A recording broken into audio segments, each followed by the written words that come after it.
이 인천의 한 모텔에서 뇌출혈 상태로 발견된 이 생후 2개월 딸아이 20대 아버지가 어제 오후 영장 실질 심사 나왔었죠. 당시 그 아이 아버지가 했던 얘기들 잠깐 먼저 듣고 가보시죠. 초기 혐의 왜 부인하셨습니까? 치료받고 있는 아이 좀 걱정되지 않으시나요? 걱정됩니다. 구청에서 받은 직원이 좀 충분치 않으셨나요? 자, 일단 뭐 아무 얘기도 하지 않고 있죠. 자, 사건 체크포인트 먼저 짚어보겠습니다. 잠을 안 자서.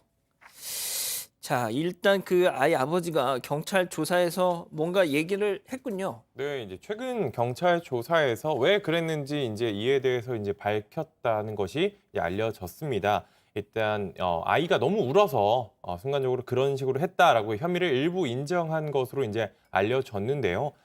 이 남성 피의자 같은 경우에는 당시에 이제 생후 2개월 된 딸이 숨을 쉬지 않는다고 119에 신고를 했고 아이는 병원으로 옮겨졌지만 현재도 이제 의식이 없는 것으로 알려졌습니다. 이 피의자 같은 경우에는 원래는 실수로 어딘가에 머리를 부딪힌 것 같다 이런 식으로 학대를 부인했다가 계속된 추궁이 이어지자 아이가 계속 울어서 화가 나서 결국 던졌다 이런 식으로 혐의를 인정했습니다.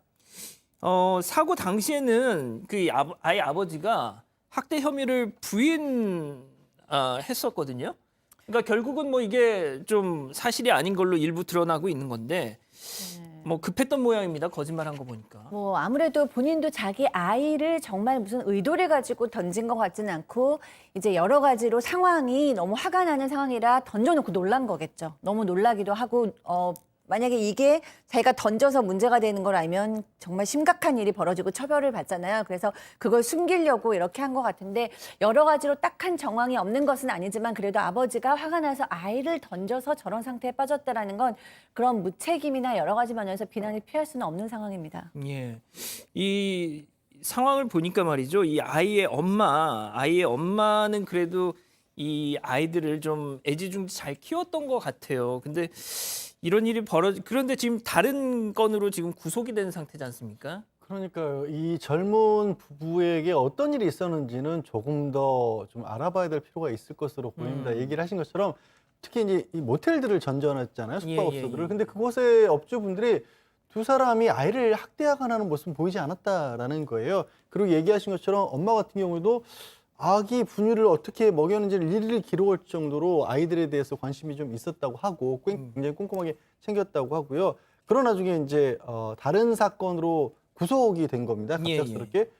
근데 이 부분을 좀 주목할 필요가 있을 것 같은데 그래서 이 아빠가 혼자 아이를 일주일가량을 돌봤다라고 하고 돌봄센터에 연락을 했지만 한 일정이 바로 안 잡히니까 혼자서 숙박업소에서 혼자서 일하면서 20대 남성이 아이들을 보고 있었던 그런 상황이에요. 제가 뭐 변명을 하자는 게 아니라 이게 정상적으로 아이를 돌보기엔 너무 좋지 않은 상황이었다. 예견된 어느 정도의 사고가 아니었나 싶어서 안타깝습니다. 예. 그런데 이제 뭐 이 정도 뭡니까? 이 어린 아이들, 진짜 갓난 아기들 같은 경우는 외부와 이렇게 소통을 할 수 있는 유일한 수단이 울음이잖아요. 울면서 자신의 어떤 의사를 피력을 하는 건데 우니까 화가 나서 던졌다. 하하, 이게 참 좀 준비가 안 됐던 아빠 같다라는 생각이 좀 드는데 현재까지 이 아이 상태가 어떻습니까? 일단 피해 여자아이 같은 경우에 사건이 이제 며칠 지났지만 아직까지 이제 의식이 없는 위중한 상태인 것으로 전해졌고요. 이 아이의 오빠가 있습니다. 어린 오빠가 있는데 이 오빠 같은 경우에는 한 이제 인천 지역의 보육시설에 입소한 상태라고 합니다. 자, 그리고 말이죠. 저희가 이 소식을 맨 처음 전해드렸을 때 아이가 그런 일을 당하고 나서 맨 처음 119에 전화했던 게 아이 아빠였다 이렇게 전해드린 기억이 있는데 그게 아니라면서요. 그렇습니다. 소방당국이 사실관계를 정정했습니다. 아이 아버지는 직접 신고하지 않았고요. 아이 아버지가 먼저 병원에 연락했는데 그 병원 쪽에서 따로 신고를 했습니다. 아이 아버지가 자정에 한 종합병원에 전화를 걸었습니다. 전화를 해서 아이가 의식이 없다 이렇게 연락한 겁니다. 근데 자정쯤이어서 병원의 보안실 직원이 전화를 받았습니다. 그런데 너무 응급 상황인데 여기로 전화가 왔나 이상하다 싶어서 보안실 직원이 119에 신고했고요. 119는 보안실 직원을 통해서 이 아이 아버지 전화번호를 찾아내서 이 전화번호를 추적해서 모텔로 출동했습니다. 변호사님 앞으로 좀 어떤 것들이 이 진행 상황에서 좀 뭐 좀 지켜봐야 될. 아니, 사실상 이제 아이에 대해서 그 어느 정도 자백을 했다라고 볼 것이고요. 또 아이가 저는 낫기를 바랍니다. 그러니까 아이의 상태가 어떨지도 이 아버지에게 주어지는 혐의를 다르게 만들거든요. 아이가 좀 나았으면 좋겠고, 그다음에 이제 아까 말씀드린 것처럼 어떤 환경이었느냐 이런 부분은 좀 다시 한번 따져봐서 이런 상황에 처해서 도움을 요청했을 때 이렇게 하루하루가 늦어진다는 것 자체가 아이를 그때마다 위험에 빠뜨리는 거니까 제도 개선할 부분도 좀 찾아봤으면 좋겠습니다. 그러니까 뭐 저희도 전해드렸지만 모텔에서 이 아이를 출산을 하고 또 그 모텔을 여기저기 전전하다가 또 엄마는 다른 무슨 사기 혐의로 먼저 구속이 돼버리고 아빠 혼자서 두 아이를 데리고 있다가 이런 일이 벌어진 겁니다. 자, 그러니까 결국 소장님 위기가정 이 보호망에 네. 뭔가 빈틈이 있다 이거는.